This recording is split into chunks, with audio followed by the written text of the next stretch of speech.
Buenas tardes para todos y todas. Les habla su compañero Javier Aleiser Castaño Sánchez, estudiante en enseñanza de las ciencias mediada por las TIC de la Universidad Manuel Entral. Soy un licenciado en Ciencias Naturales y Educación Ambiental de la Universidad de Antioquia.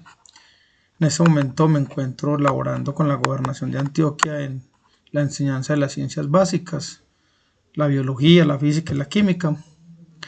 Y el deseo mío pues de aprender a mejorar mis prácticas de enseñanza y aprendizaje en la escuela secundaria. Hoy quiero hablar del blog, el blog en didáctica de las ciencias. En este blog quisimos plasmar algo de historia de la didáctica, algo de la evolución de la didáctica y cómo se ha ido transformando hasta el momento, hasta el día de hoy. Pues inicialmente en el blog podemos encontrar tres títulos: epistemología de la didáctica de las ciencias, origen y evolución de la didáctica, y la didáctica de las ciencias aplicadas específicas para cada área. En resumen, podríamos decir que la didáctica de las ciencias inició con, con esa capacidad que teníamos los seres humanos de poder transmitir un conocimiento adquirido por el empirismo, por la práctica, a nuestros hijos.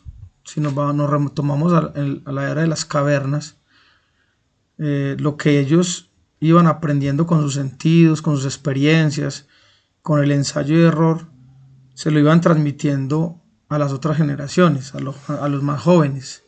Entonces empezó a haber unas jerarquías en los pueblos y buscaban a los ancianos. Los ancianos venían y eran esas personas sabias que tenían el conocimiento y lo iban transmitiendo. Entonces podemos decir que la didáctica nace como esa experiencia adquirida por unos y luego presentada a otros por medio del empirismo, muy empíricamente, pero conocimientos fue muy valiosos. Inicialmente los humanos tenemos un temor a Dios, entonces inicialmente lo que no podía explicar el anciano, lo que no se podía explicar, lo que aún no tenía una respuesta razonable, se lo entregábamos entonces a Dios, a una deidad, póngale el nombre que quiera, tenían muchos nombres. Y así pues hasta el día de hoy, aún todavía hoy, nosotros los creyentes, aún todavía lo que no podemos explicar, se lo entregamos a una explicación divina. Pero bueno, a medida que la ciencia y la tecnología fue avanzando, que anteriormente se llamaba era magia, los magos y los brujos de la época, que eran los que experimentaban con la alquimia, empezaron a darse cuenta que solamente contándole estos relatos, pasando este cuento, esta historia de una generación a otra, no bastaba. Y con la llegada de la escritura, empezaron a pintar y a escribir. La escritura marca un cambio en la forma de la didáctica. Entonces ya podíamos empezar a escribir y empezar a escribir esas recetas, empezar a escribir esos procedimientos, por si el anciano, la persona mayor que había tenido la experiencia, de hecho el experimento había muerto, entonces quedaba ahí el registro escrito y otros podían leer y podían ir opinando acerca de eso, y entonces empiezan a hacer una epistemología de la didáctica. Ahí encontramos pues ya en los años posteriores a Comenio, encontramos antes de Comenio por otros autores, pero entonces ya empieza a construirse esa manera de cómo se enseña. Empiezan los seres humanos a mirar, bueno, ¿cómo vamos a enseñar? Y dura muchos años eso, de cómo enseñamos. Entonces empiezan a hacer muchas estrategias, muchas recetas de cómo voy a enseñar a estas personas. Y luego, después de la llegada de Comenio y la didáctica magna, empiezan a preguntarse en otros autores, ahora unos muy modernos, otros no tan modernos, y empiezan a hablar de quién es el que aprende. A ver, ¿cómo enseño? Entonces ya empiezo a pensar en cómo aprende. Ya empezamos no a ver la cosa que voy a enseñar, sino el sujeto al que le voy a enseñar. ¿Quién es ese sujeto que aprende? Entonces empezamos a mirar ese sujeto que aprende y ahí entramos en muchos paradigmas: positivista, constructivista, naturalista, de cómo es ese sujeto que aprende y quién es el que aprende. Y la didáctica empieza a tomar mucha fuerza. Empiezan entonces algunos a verla como una disciplina de la pedagogía, como una parte esencial de la pedagogía, pero que no es la pedagogía. Y en otros países, en otros continentes, como decir en Alemania, que no existe la pedagogía ya sino la didáctica, mientras que acá en los anglosajones, en Estados Unidos de América, es una disciplina, allá es una ciencia. Entonces empieza una batalla ahí por considerar a la didáctica como una ciencia y no como una disciplina. Y la pedagogía pues a reclamar su posición. Mi posición es que la pedagogía es más amplia que la didáctica. La pedagogía hasta ahora, lo que hemos leído es cómo se transforma esa sociedad con lo que se aprende. Cómo se enseña, cómo se aprende, pero cómo se transforma. O sea, decimos, vamos a hacer pedagogía, pero lo que queremos es cómo transformar. Y lo que no hemos pensado es que para transformar y para cambiar hay que destruir. Entonces hay que pensar en eso. Entonces, ¿cómo destruimos lo que ya hay para construir sobre las ruinas de lo que se destruyó? Entonces, esa discusión es larga. Hay muchos autores, muchos pedagogos, muchos didactas. Y lo que nos tenemos que concentrar es ahora en este nuevo siglo. Siempre pensando en cómo se enseña y cómo se aprende, que ha sido lo fundamental de la didáctica. Cómo se enseña y cómo se aprende. Ahora nos estamos preguntando por quién aprende, ¿cierto? Entra la pedagogía sociocrítica con Paulo Freire y otros autores a hablar de quién es el que aprende. Bueno, ¿y para qué se aprende? ¿Cierto? Entonces yo digo, bueno, ¿cómo se aprende? ¿Quién aprende? ¿Para qué aprende? Y lo que nos tenemos que preguntar, que ha revolucionado este siglo XXI, es ¿qué se enseña? ¿Qué se enseña? Si nos vamos a los albores de la humanidad, pues ya sabemos qué se enseñaba. Se enseñaba a sobrevivir, a cazar, a hacer refugios, a estar vivos, a protegerse.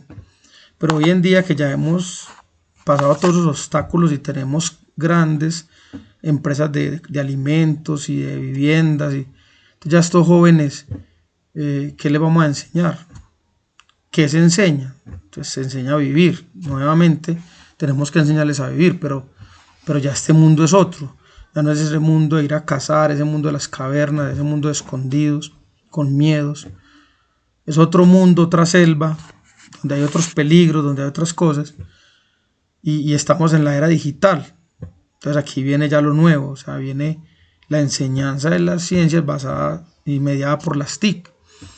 Yo como un maestro que quiero seguir enseñando y que estoy en la vanguardia de enseñar, tengo que acercarme a todos esos modelos de nuevas comunicaciones, como son las TIC.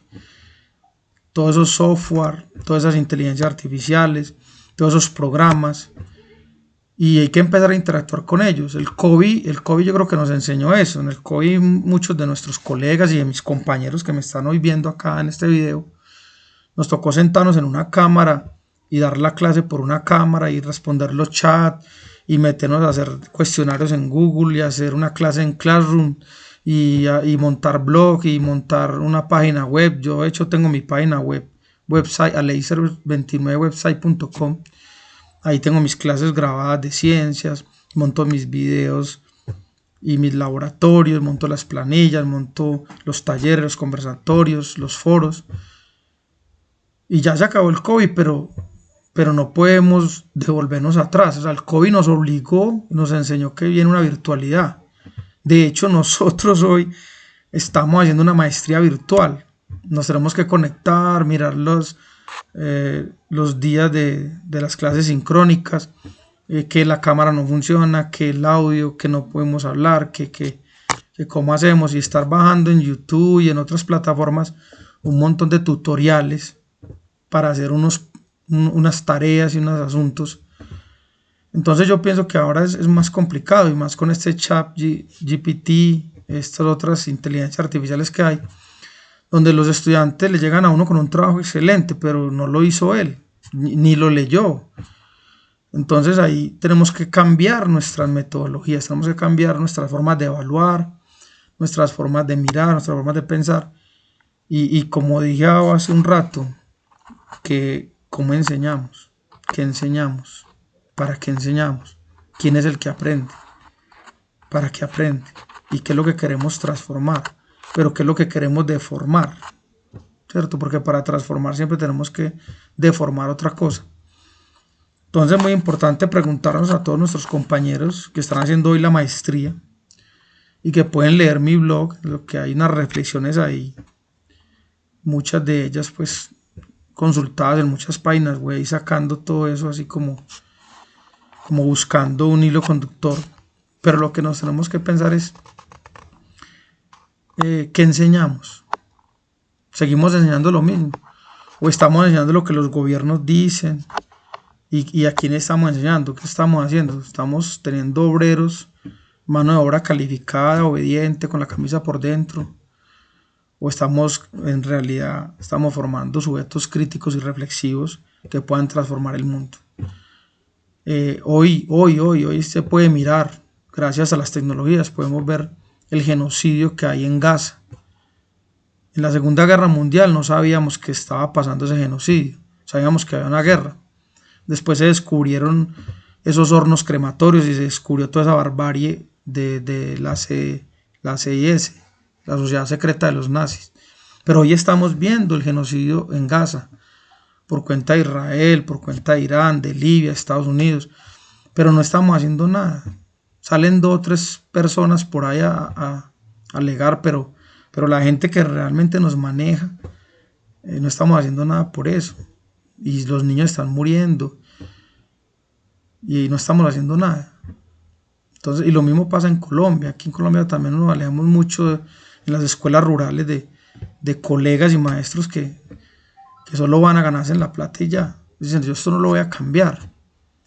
Recuerdo mucho a mi profesor de la Antioquia, Dircen Aguilar, que me contó esta historia del colibrí en una selva que se quemaba. Él iba al río todo el tiempo y traía un poquito de agua y el león le dijo, pero usted por qué va y se devuelve, se va a quemar, no, huya. Dijo, no, yo estoy apagando el incendio. ¿Y usted cree que lo va a apagar con el poquito de agua? Y él le dijo, pues yo estoy haciendo mi parte. Si cada uno hace su parte, yo creo que nos va a ir bien. Bueno, eso es una reflexión que quiero dejar en el video, invitándolos a que lean mi blog, que me hagan las críticas, unas críticas que siempre me van a hacer ser mejor persona, ser mejor docente.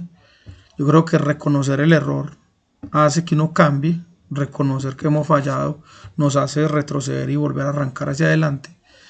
Y bueno, muy contento pues de esta maestría, espero que les guste mi video y no siendo más me despido, hasta luego.